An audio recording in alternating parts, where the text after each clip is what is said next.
Hello and welcome back to Asis learning platform. तो कैसे हैं आप सब लोग? आई होप सब लोग अच्छे होंगे, मजे कर रहे होंगे और अपने माँ बाप का नाम रोशन कर रहे होंगे। तो लीजिए, आज एक और नया चैप्टर स्टार्ट करने जा रहे हैं जिसका नाम है क्वाड्रेटिक इक्वेशंस। बड़ा ही इंटरेस्टिंग चैप्टर है। थोड़ा सा बच्चों को लगता है कभी कभी कि मुश्किल है जब क्वेश्चंस थोड़े से इसके घुमा फिरा के आ जाते हैं, स्टेटमेंट इस तरीके से डिजाइन कर दी जाती है। बट बिलीव मी, 3-4 क्वेश्चंस तो आपको ये एनडी के पेपर में दिलाने ही वाला है। ठीक है, तो अगर इसकी वेटेज की अगर मैं बात करूं, 3 से 4 क्वेश्चंस आपको मिलेंगे, यानी कि आप इसको 2.5 से मल्टीप्लाई करके देख सकते हैं इसकी कितनी वेटेज आपकी रहने वाली है। और ये तो डायरेक्ट क्वेश्चन है। ठीक है, क्वाड्रेटिक इक्वेशन तो आपकी कहीं पे भी बन सकती है, फंक्शंस में भी बन सकती है, कहीं पे भी बन सकती है। रूट्स की आपको जरूरत कहीं पे भी पड़ सकती है, किसी भी चैप्टर में रूट्स में जरूरत पड़ सकती है। डिटर्मिनेंट के क्वेश्चन जो है मिक्स करके आ जाते हैं। मतलब अगर मैं आपको एग्जांपल दूं, डिटर्मिनेंट का क्वेश्चन ऐसे आ जाएगा x1 0, x3 5, -1 4x।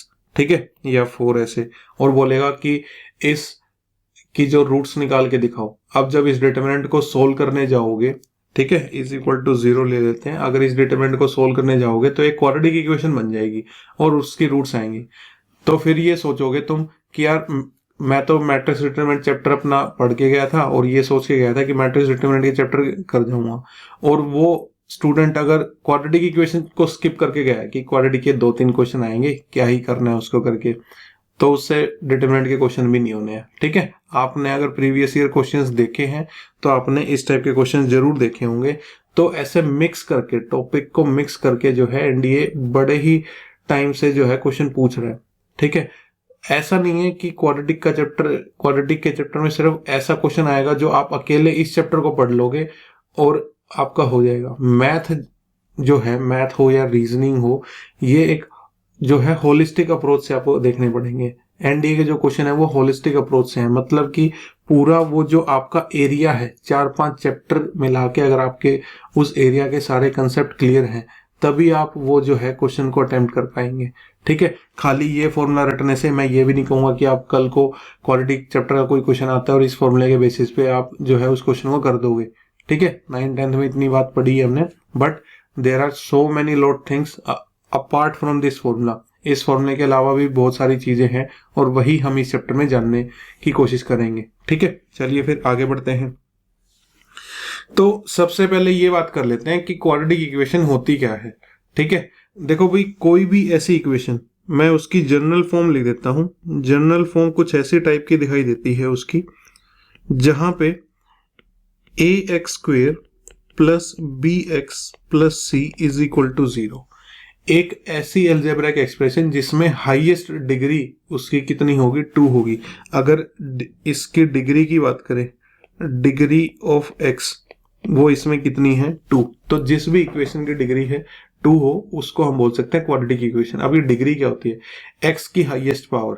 ठीक है, x की यहाँ पे अगर पावर देखेंगे 1 है, यहाँ पे अगर पावर देखेंगे तो 2 है। ठीक है, अच्छा, ये जो ABC होते हैं इनको क्या बोलते हैं, इनको बोलते हैं कोफिशिएंट्स।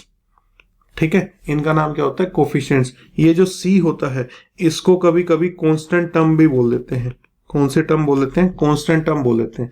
जैसे कि अगर मैं आपके सामने एग्जांपल लिखूं, ये लिखूं कि 3x² minus 6x minus 4 is equal to 0, तो इसमें a की वैल्यू क्या ली जाएगी, 3 ली जाएगी। b की वैल्यू क्या ली जाएगी, -6 ली जाएगी। बहुत बच्चे माइनस नहीं लेते हैं, वो सोचते हैं बस x के साथ जो नंबर लिखा हुआ है सिर्फ वही नंबर हमारे b की वैल्यू है। नहीं, नंबर के साथ प्लस माइनस जो भी जुड़ा हुआ है उसके सामने वो उसी का साइन है, उस नंबर का ही साइन है। इसी तरीके से c की वैल्यू क्या होने वाली है, -4 होने वाली है। तो ऐसी कोई भी एल्जेब्राइक इक्वेशन जिसकी डिग्री 2 हो उसको हम बोल सकते हैं क्वाड्रेटिक इक्वेशन। ठीक है, और ये हमारे जो इसके कोफिशिएंट्स होते हैं ये कहाँ से बिलोंग कर सकते हैं, रियल नंबर हो सकते हैं। रियल नंबर मतलब ये रैशनल भी हो सकते हैं और इररेशनल भी हो सकते हैं। यानी कि इररेशनल होने का मतलब क्या है कि इसको भी आप क्वाड्रेटिक इक्वेशन ही बोलेंगे। √3x² minus √5x plus 6 is equal to 0, ये भी आपकी क्या है, एक क्वाड्रेटिक इक्वेशन है, क्योंकि ये जो कोफिशिएंट्स हैं ये कहीं से भी हो सकते हैं रियल नंबर में। ठीक है, चलिए फिर अच्छा, नेक्स्ट जो है बात कर लेते हैं। नेक्स्ट हमारी क्या है कि नंबर ऑफ रूट्स, जीरोस या सॉल्यूशंस। पहले तो ये समझ लेते हैं रूट्स क्या होती हैं। कभी कभी रूट्स को जीरोस भी बोल देते हैं और कभी कभी इनको सॉल्यूशंस भी बोल देते हैं। क्वाड्रेटिक इक्वेशन की रूट्स क्या होती हैं भाई? रूट्स, ये जो x है ना हमारा, ये जो x है, इसकी कुछ वैल्यूज आती हैं। तो ऐसे कुछ वैल्यूज x की, वे सारी वैल्यूज x की जो इस इक्वेशन में पुट करने से, मतलब अगर मैं x की रूट में मान लो ये बोल रहा हूं कि x की जो रूट है वो लेट से 2 है, ठीक है। x की रूट एक 1 है और एक 2 है। तो यानी कि इसका मतलब ये हुआ, जब इस इक्वेशन में x की जगह 1 रखेंगे, जहां जहां पे भी x है वहां पे 1 रखेंगे, तो वो किसके इक्वल आएगा? 0 के इक्वल आएगा। या फिर ये कह सकते हैं कि x की जगह जब जब उसमें 2 रखेंगे, ठीक है, x की जगह जहां जहां पे भी x है उसकी जगह अगर 2 रखेंगे तो लेफ्ट हैंड साइड और राइट हैंड साइड दोनों क्या हो जाएंगी? इक्वल हो जाएंगी, 0 0 हो जाएंगी दोनों। तो ये मतलब है किसी भी इक्वेशन का रूट, यानी कि कोई भी ऐसे अलजेब्रिक एक्सप्रेशन की रूट क्या कहलाएगी? x हो, y हो, z हो, कोई भी वेरिएबल हो। वो तो सिर्फ नाम देने की बात है। वेरिएबल को आप कोई भी नाम दे सकते हैं, x y z t w v। उस वेरिएबल की वो वैल्यू जो उस इक्वेशन को सेटिस्फाई करती हो, LHS is equal to RHS करती हो, उस वैल्यू को रूट बोला जाएगा। अब एक क्वाड्रेटिक इक्वेशन की कितनी रूट होती है? बहुत बच्चे बोलते हैं सर इसकी 2 रूट होती है, लेकिन एग्जैक्ट आंसर, प्रिसाइज आंसर ये है एट मोस्ट 2 रूट हो सकती हैं। मतलब कि एक क्वाड्रेटिक इक्वेशन की ज्यादा से ज्यादा 2 रूट हो सकती हैं। ज्यादा से ज्यादा का मतलब ये है कि उसकी रूट या तो 2 हो सकती हैं, या हो सकता है उसकी एक ही रूट हो, या हो सकता है उसकी एक भी रूट ना हो। रियल नंबर में अगर बात कर रहे हैं तो उसकी हो सकता है एक भी रूट एग्जिस्ट ना करती हो। तो ऐसा मत बोलना कि 2 रूट होती है हमेशा, ज्यादा से ज्यादा 2 रूट्स हो सकती हैं, ये कहना ठीक है। ठीक है, चलिए, तो हमने नंबर ऑफ रूट्स की बात कर ली कि नंबर ऑफ रूट्स कितने हो सकते हैं। उसके लिए हम कहेंगे एट मोस्ट 2 हो सकती हैं, एट मोस्ट 2 रूट्स होंगी। ठीक है, ये सर्ड रूट्स क्या होता है? ठीक है, अगर आपने ये इंट्रोडक्शन पेज पे ध्यान दिया हो, ये वाला जो फॉर्मूला होता है, ठीक है, तो कभी भी किसी भी क्वाड्रेटिक इक्वेशन के लिए उसकी जो रूट्स निकाली जाती हैं, उसकी जो रूट्स निकाली जाती हैं वो कैसे निकाली जाती हैं? -b plus b square minus 4ac divided by 2a। ये तो एक रूट हुई, और एक दूसरी रूट क्या होगी? x is equal to -b minus b square minus 4ac divided by 2a। ये इसकी रूट होंगी। ठीक है, तो हो सकता है ये जो आपका ये रूट वाला पोर्शन है, ये वाला जो रूट वाला पोर्शन है, हो सकता है भाई सिंप्लीफाई हो जाए। मतलब अगर रूट के अंदर 25 आ गया तो उसको सिंप्लीफाई करके आप 5 बोल देंगे। लेकिन अगर रूट के अंदर 20 आ गया है तो आप सिंप्लीफाई नहीं कर सकते, 20 को सोल्व नहीं कर सकते। तो जो आपकी जो रूट्स हैं वो किस टाइप की आएंगी? सर्ड रूट्स आएंगी, यानी कि इस टाइप के नंबर आएंगे, a प्लस रूट बी या a minus root b. Example के लिए अगर मैं बोलूँ 3 माइनस रूट 2 या फिर 4 प्लस रूट 7, ऐसे कोई नंबर जो है आएंगे। तो ऐसी जो रूट्स होती हैं, x की जो ऐसी वैल्यूज होती हैं, उनको आप क्या बोल सकते हैं? सर्ड रूट्स बोल सकते हैं। ठीक है, और कभी कभी हमारी क्वाड्रेटिक इक्वेशन की कैसे रूट्स आएंगी? नॉन रियल रूट्स आएंगी, या कॉम्प्लेक्स रूट्स आएंगी, या फिर आप क्या बोल सकते हैं? इमेजिनरी रूट्स आएंगी। ठीक है, अब आधे से ज्यादा बच्चों ने जो देख रहे हैं इस वीडियो को, उन्होंने जो है कॉम्प्लेक्स नंबर नहीं पढ़ा होगा, बट अभी होल्ड करके रखिए कि हाँ, कुछ कॉम्प्लेक्स नंबर या इमेजिनरी नंबर्स भी होते हैं। ठीक है, और एक क्वाड्रेटिक इक्वेशन की कभी कभी ऐसा हो सकता है कि रूट्स जो हैं वो रियल नंबर में नहीं, बल्कि कहाँ पे आ रही है? इमेजिनरी नंबर्स में या कॉम्प्लेक्स नंबर्स में आ रही हैं। ठीक है, तो उसको भी हम समझेंगे। ठीक है, तो इमेजिनरी नंबर जिनको पता है कॉम्प्लेक्स नंबर, उनके लिए लिख देता हूं, इस टाइप के होते हैं, जैसे कि 3 प्लस 2 आयोटा, इसको क्या बोलते हैं? आयोटा बोलते हैं। या फिर 4 माइनस 3 आयोटा, ठीक है, या फिर 17 प्लस आयोटा। ठीक है, ऐसा कोई भी उसकी रूट आ सकती है कॉम्प्लेक्स में। ठीक है, तो उसकी रूट सर्ड में आ सकती है अगर रूट सोल्वेबल नहीं है। उसकी रूट कॉम्प्लेक्स में भी आ सकती है, कब आएंगी वो भी हम जानेंगे उसकी। ठीक है, तो ये सब चीजें हैं उसके इंट्रोडक्शन के लिए। अब कुछ ऑब्जर्वेशंस देख लेते हैं कि ऑब्जर्वेशंस में क्या क्या कहा गया है। सबसे पहली अच्छा, एक चीज और बताना चाहूंगा, यहाँ पे एक बड़ी इंपॉर्टेंट चीज है कि ये जो दोनों रूट्स हैं हमारी, ये वाली जो दोनों रूट्स हैं, इनके लिए एक स्टेटमेंट आप अपने नोट्स में ऐड कर लीजिए कि surd roots and complex roots always exist in pairs। ये लाइन कहने का मतलब क्या है? कहने का मतलब ये है, मान लो हमारे पास कोई क्वाड्रेटिक इक्वेशन है और उसकी एक रूट मान लो, एग्जाम्पल सोल्व करते करते उसकी एक रूट जो है ये आ गई है 3 + √2 आ गई है। ठीक है, तो दूसरी जो रूट होगी ना वो इसका कंजुगेट होगी 3 - √2। मैंने एक वर्ड बोला है कंजुगेट। ठीक है, कंजुगेट मतलब जो ये रूट वाला पोर्शन है ना, रूट वाला पोर्शन अगर माइनस में है तो प्लस कर दो, प्लस में है तो माइनस कर दो। सर्ड रूट्स हो या कॉम्प्लेक्स रूट हो, ये हमेशा पेयर में आएंगी तो दोनों आएंगी, वरना एक भी नहीं आएंगी, ऐसा है मतलब। ठीक है, दोनों रूट एक साथ आएंगी। मतलब अगर मान लो, और दूसरा एग्जांपल देता हूं, अगर मान लो इसकी एक रूट, इस क्वाड्रेटिक इक्वेशन की एक रूट ये है, फर्स्ट रूट जो है वो ये है 3 + √14, तो इसकी जो सेकेंड रूट आएगी ना वो कौन सी होगी? 3 - √14 आएगी। हमेशा पेयर में एग्जिस्ट करती हैं। और यही बात कॉम्प्लेक्स नंबर्स के लिए भी जो है वैलिड है। क्या?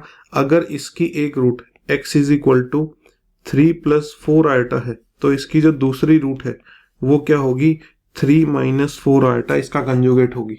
हमेशा ऐसा होगा। किस किस केस में? कॉम्प्लेक्स रूट्स आ रही है तो, और सर्ड रूट्स आ रही है तो, ये हमेशा पेयर में एग्जिस्ट करती हैं। क्वेश्चन में पता है कभी कभी क्या गिवन होगा? क्वेश्चन में कभी कभी ये गिवन होगा, इसको रख लेते हैं, इरेज नहीं करते हैं, इसको इरेज कर देते हैं, कि find the quadratic equation whose one of root is 3 + √2। वो एक ही रूट देगा आपको, तो आपको खुद से समझ जाना है कि दूसरी रूट कौन सी है, 3 - √2। और फिर हम आगे जाके पढ़ेंगे कि अगर दोनों रूट्स पता है तो इक्वेशन कैसे निकालनी है। तो सर्ड रूट्स में या कॉम्प्लेक्स रूट में एक रूट भी अगर दी है तो उसका कंजुगेट ही उसकी दूसरी रूट होगी। ठीक है, कंजुगेट कैसे निकालना है? सर्ड के केस में जो है रूट वाला पोर्शन है इसका साइन चेंज कर देना है, और कॉम्प्लेक्स के केस में जो है कंजुगेट कैसे निकलेगा? 3 - 2 आयटा है तो इसका कंजुगेट क्या हो जाएगा? आयटा वाली टर्म का जो है साइन चेंज हो जाएगा। ठीक है, अगर मान लो ये है -3 - 4 आयटा तो इसका कंजुगेट क्या हो जाएगा? -3 + 4 आयटा। सिर्फ आयटा या इमेजिनरी पार्ट का साइन चेंज कर दो तो कंजुगेट आ जाएगा। ठीक है, ये चीज है। अब ये पहली जो है ऑब्जर्वेशन ये कहता है an odd degree equation has at least one real root. ठीक है, इसने यहां तक कहा an odd degree equation has at least one real root. ठीक है, उसके साइन की बात बाद में करेंगे, पहले सिर्फ इतनी लाइन को समझते हैं कि कोई भी इक्वेशन ऐसी है जिसकी डिग्री ओड है, जैसे कि एग्जांपल मैं क्यूबिक इक्वेशन लिख देता हूं, ax³ + bx² + cx + d = 0। ये कैसी इक्वेशन लिख दी हमने? क्यूबिक इक्वेशन लिख दी। तो इसकी मैक्सिमम नंबर ऑफ रूट्स कितनी हो सकती हैं? इसकी मैक्सिमम नंबर ऑफ रूट्स 3 हो सकती हैं। अब वो ये कहता है कि इसकी एक तो रियल रूट रहेगी, वो इसकी वजह से है। ये वाली जो स्टेटमेंट हमने पढ़ी है, क्योंकि भाई मान लेते हैं ऐसा है कि इसकी एक रूट कॉम्प्लेक्स है, a + आयटा b है, और पेयर वाली प्रॉपर्टी की वजह से इसकी दूसरी रूट क्या रहने वाली है? a - eta b। ऐसा हो सकता है। अब ये बताओ, इसकी ये जो तीसरी रूट है ये तो कॉम्प्लेक्स नहीं आ सकती, क्योंकि अब तो एक ही रूट बची है। तो अगर ये कॉम्प्लेक्स आ गई तो इसकी पेयर वाली कहाँ गई फिर? c - eta d। और एक क्यूबिक इक्वेशन की मैक्सिमम कितनी रूट हो सकती हैं? उसकी मैक्सिमम सिर्फ 3 ही रूट हो सकती हैं। तो फिर चौथा जो है स्पेस तो हमारे पास है ही नहीं, तो ये वाली पॉसिबिलिटी तो है ही नहीं। ठीक है, और ये पॉसिबिलिटी नहीं है तो इसका जो है पेयर तो बना ही नहीं, इनका पेयर तो बन गया। ठीक है, तो यहाँ पे जब भी हमारे पास एक ही स्पेस खाली बच गया, ठीक है, तो यहाँ पे जो है एक रियल रूट आएगी।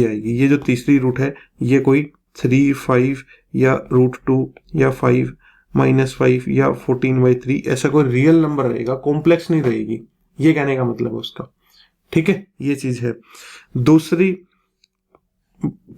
अब इससे आगे पढ़ लेते हैं, आगे क्या कहता है?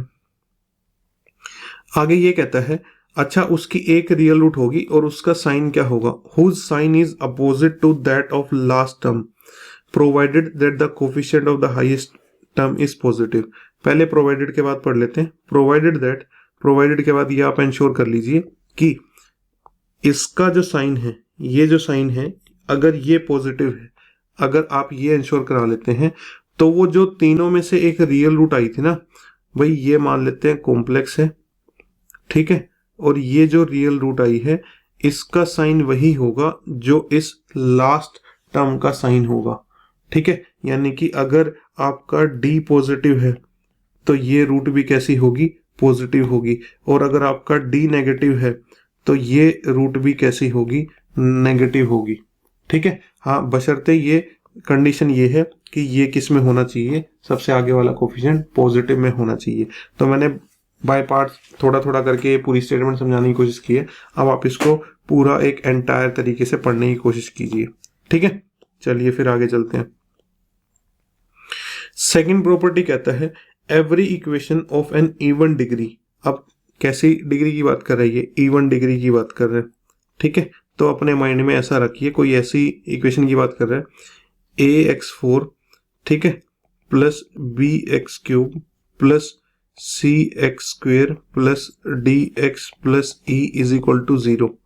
ये कितने डिग्री की बात कर रहे हैं, 4 डिग्री की। या फिर दूसरा एग्जांपल ले सकते हैं अपना क्वाड्रेटिक वाला, ax² plus bx plus c is equal to 0, ठीक है। तो ये कहता है every equation of an even degree whose constant term is negative and the coefficient of the highest term is positive has at least 2 real roots, 1 positive and 1 negative.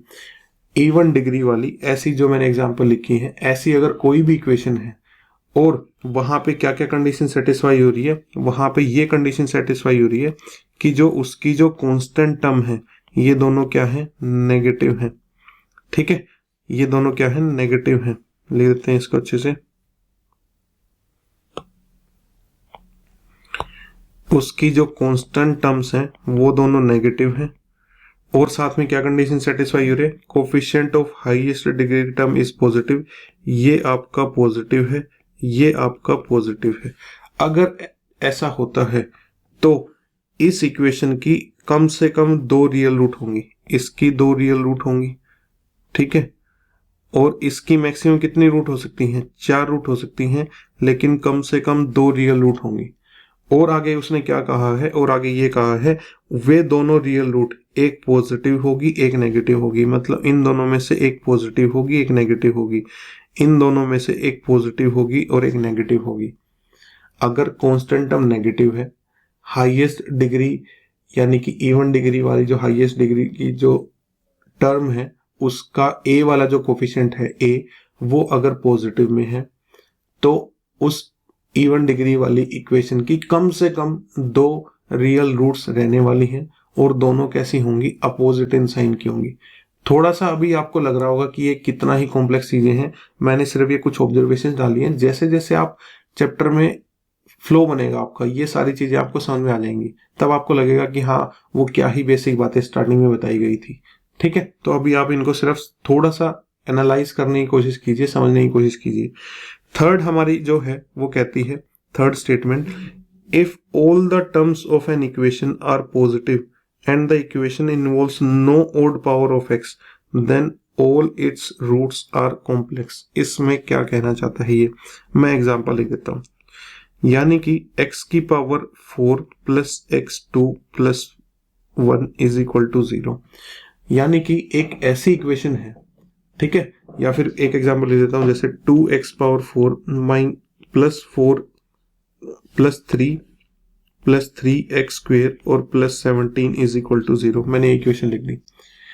एक ऐसी equation है जिसमें x की सिर्फ इवन पावर प्रेजेंट है, एक भी x की ओड पावर प्रेजेंट नहीं है वहां पे। अब यहाँ पे देख लो, मैंने ना तो x वाली टर्म ली है ना मैंने x³ वाली टर्म ली है। सिर्फ x की कैसी पावर है, इवन पावर है, या तो x की पावर 0 है या x की पावर 2 है या x की पावर 4 है, ऐसा कुछ है। और सभी की सभी टर्म पॉजिटिव हैं, तो ऐसी इक्वेशंस की जो रूट्स आएंगी, जो ऑल रूट्स आएंगी, वो क्या आएंगी, ऑल रूट्स कॉम्प्लेक्स आएंगी। कॉम्प्लेक्स मतलब a प्लस आइटा b आएंगे। ठीक है, ये इन तीन ऑब्जर्वेशंस में कहना चाह रहा था। अगर आपको ये थोड़ी सी अभी लग रहा है कि शायद आधी आधी समझ में आई है, पूरी अच्छे से उतनी कन्विंसिंग या सेटिस्फेक्शन नहीं मिली है, तो एक काम करना, आप ये चैप्टर जब आधा हो जाएगा ना, सिर्फ आधा चैप्टर जब हो जाएगा, तब इनको आप नेचर ऑफ रूट्स वाले टॉपिक के बाद इनको पढ़ के देखना। तब आपको लगेगा हाँ यार बिल्कुल सही बात है और इजी वाली चीजें लिखी हैं, ओबियस वाली चीजें लिखी हैं।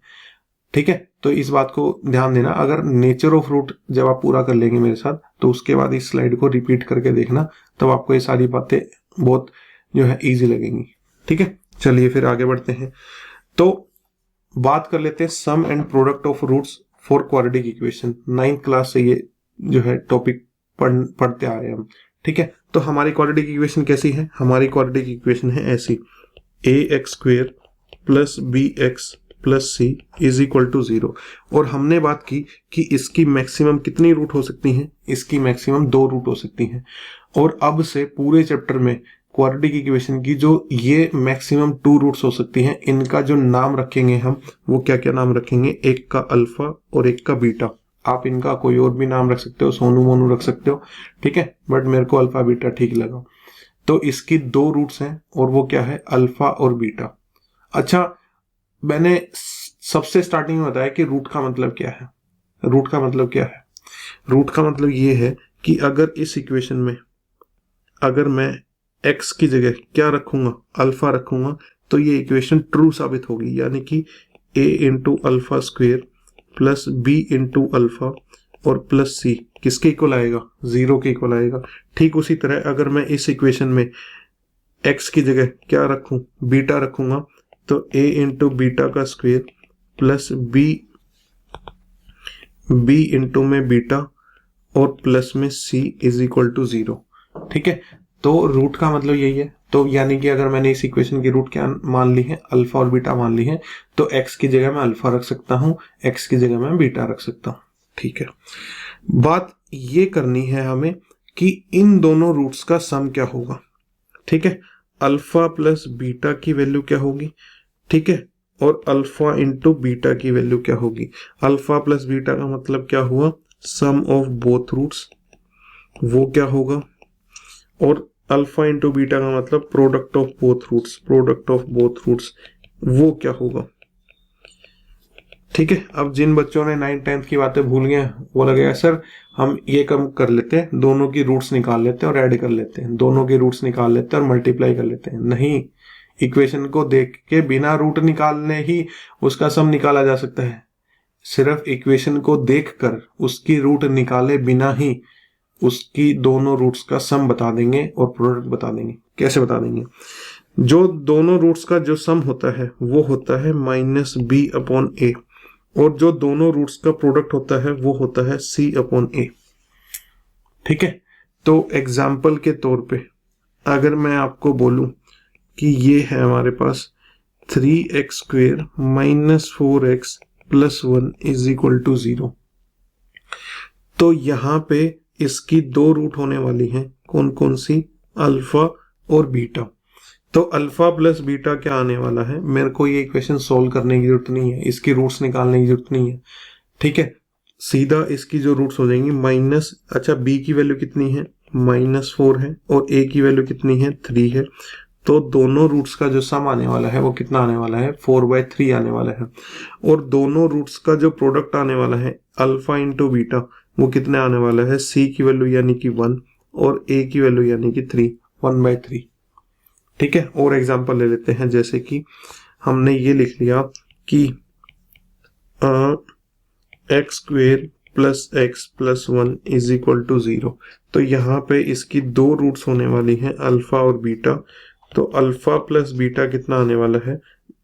माइनस ऑफ b की वैल्यू कितनी है? 1 और a की वैल्यू कितनी है? 1। तो -1 जो है इनका सम आएगा। और प्रोडक्ट कितना आएगा? प्रोडक्ट इनका आएगा c अपॉन a यानी कि 1। ठीक है, अच्छा कुछ बच्चों को a b c की वैल्यू देखने में परेशानी हो रही है। भाई x² के सामने अगर कुछ नहीं लिखा होता तो उसकी वैल्यू कितनी है? 1 है। तो यहाँ पे a की वैल्यू कितनी होगी? यहाँ पे a की वैल्यू कितनी होगी? 1 होगी। यहाँ पे इस x के सामने भी कुछ नहीं लिखा, तो यहाँ पे इसकी वैल्यू कितनी होगी? 1 होगी, और ये तो 1 लिखा ही हुआ है। ठीक है, तो कभी कभी वेरिएबल के सामने कुछ नहीं लिखा होता तो उसकी कोफिशिएंट कितना होता है, 1 होता है, और अगर माइनस है तो -1 होगा। ठीक है, एक और फाइनल एग्जांपल लेते हैं फिर आगे बढ़ते हैं। तो अगर मान लो ये बात है कि अगर हमारे पास इक्वेशन कुछ ऐसी है, -x² + 3x और -4 = 0, ऐसा कुछ है। ठीक है, तो यहाँ पे जो दोनों रूट्स होंगे उन दोनों रूट्स का सम कितना आएगा, -b की वैल्यू अपॉन a की वैल्यू, तो ये कितना आ जाएगा, 3 आ जाएगा।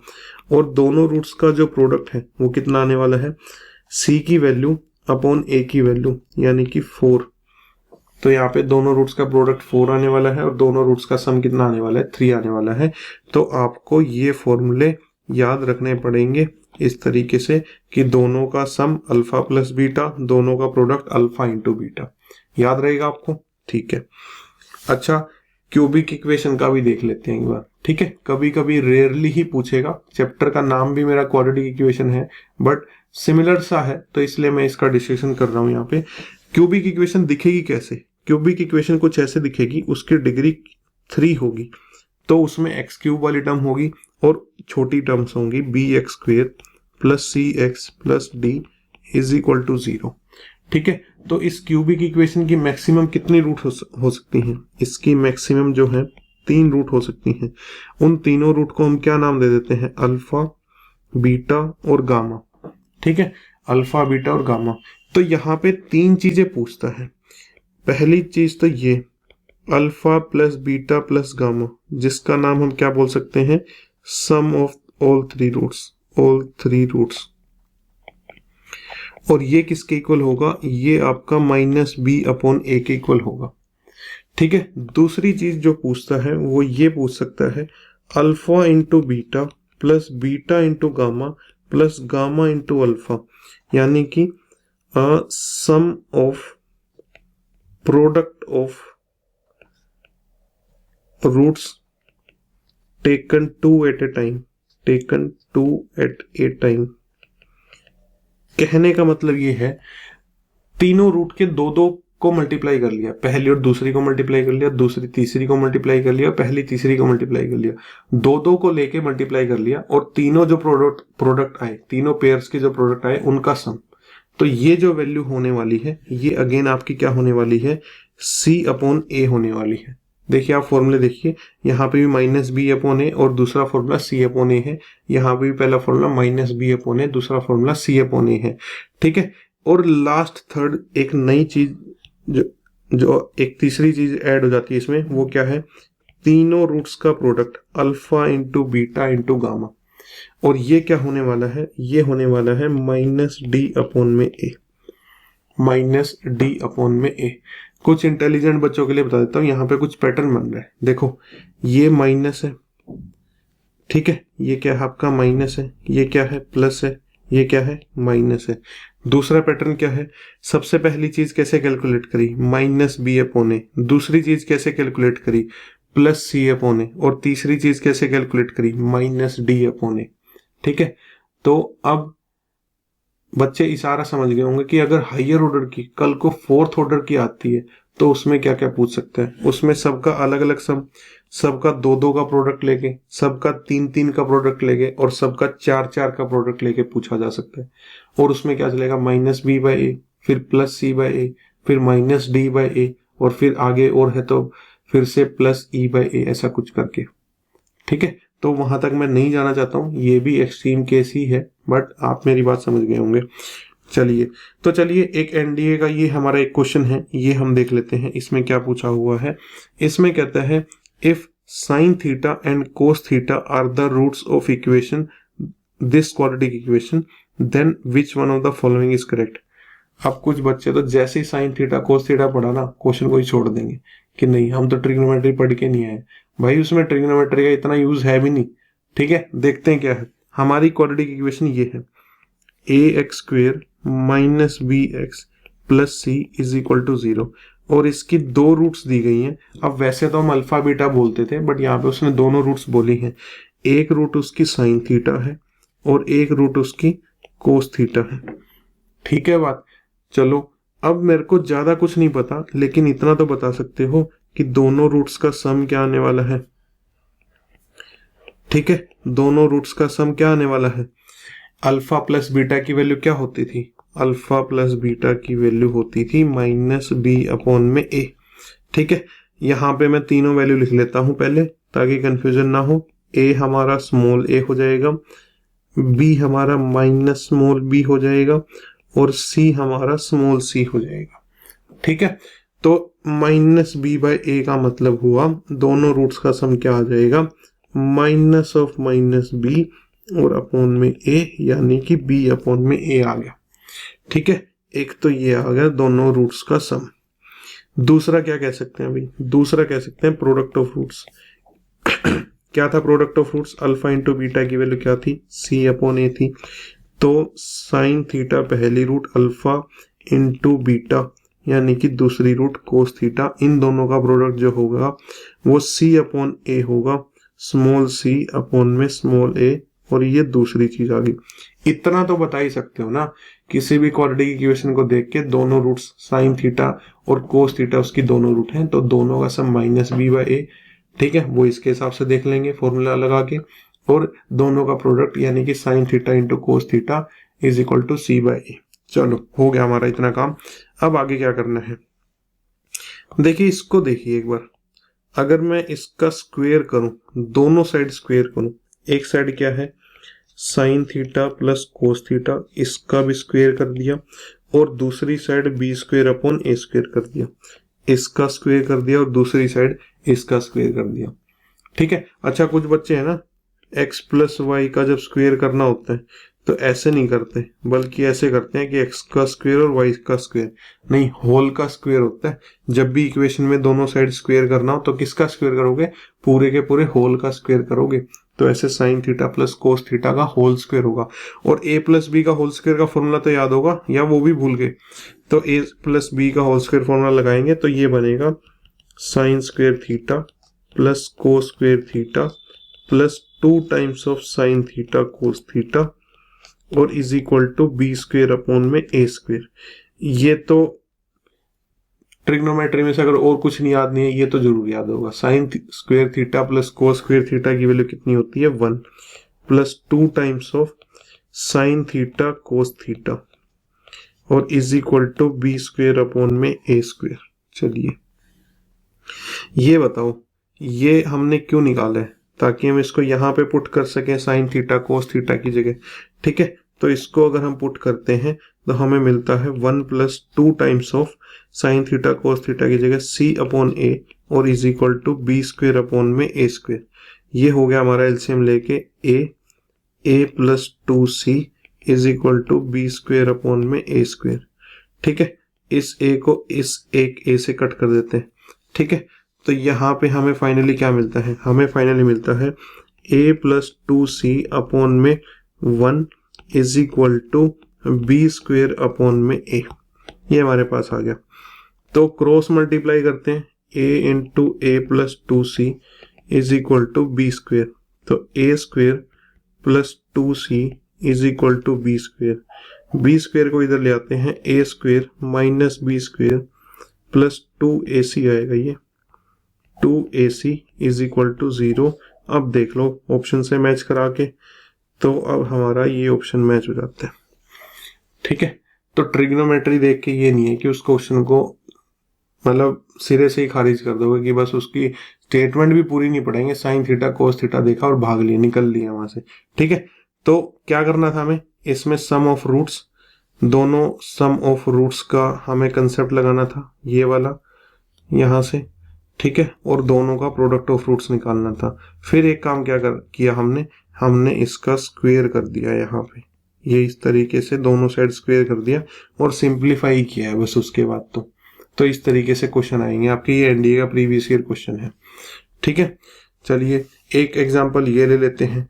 कहता है कि एक ट्रायंगल है PQR, ठीक है, और उसमें जो है एक ट्रायंगल बना लेते हैं पहले तो ये हमारे पास एक ट्रायंगल हो गया भाई, और ये है PQR। इसमें आर ट्रायंगल तो जो है 90 डिग्री है, π/2 कितना होता है 90 डिग्री। अच्छा, जिन्होंने अभी एंगल कन्वर्जन नहीं सीखा है वो ट्रिग्नोमेट्री में हम सीखेंगे।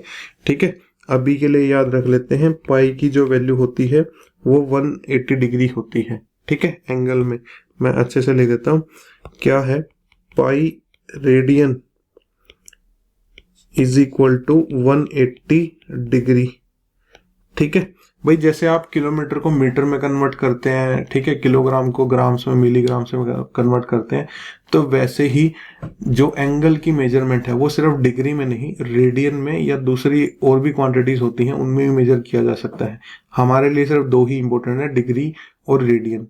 तो कैसे कन्वर्ट करते हैं, इस फॉर्मूले से कन्वर्ट करते हैं। 180 डिग्री जो होता है वो हमारा पाई रेडियन के इक्वल होता है। तो उस हिसाब से 90 डिग्री किसके इक्वल हुआ, पाई बाय 2 के इक्वल हुआ। 45 डिग्री किसके इक्वल हुआ, पाई बाय 4 के इक्वल हुआ।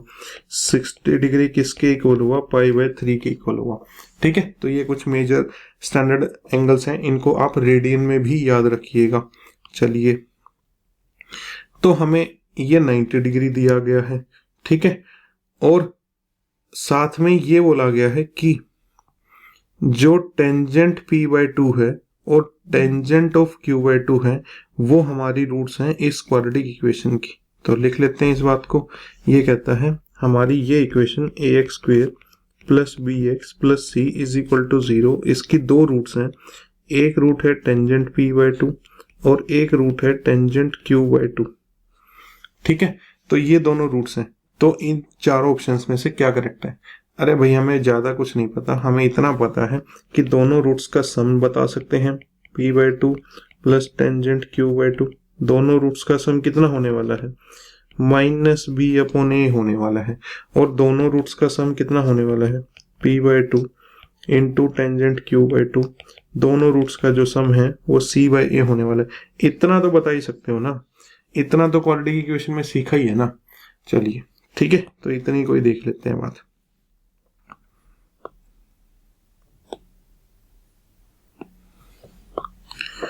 अब जो है, अब बात कुछ ऐसी है कि हम क्या करते हैं, हम ये ले लेते हैं, इन दोनों एंगल की बताओ, इन दोनों एंगल का सम कितना होगा, angle P plus angle Q का सम कितना होगा, 90 डिग्री होगा कि नहीं होगा? क्यों होगा?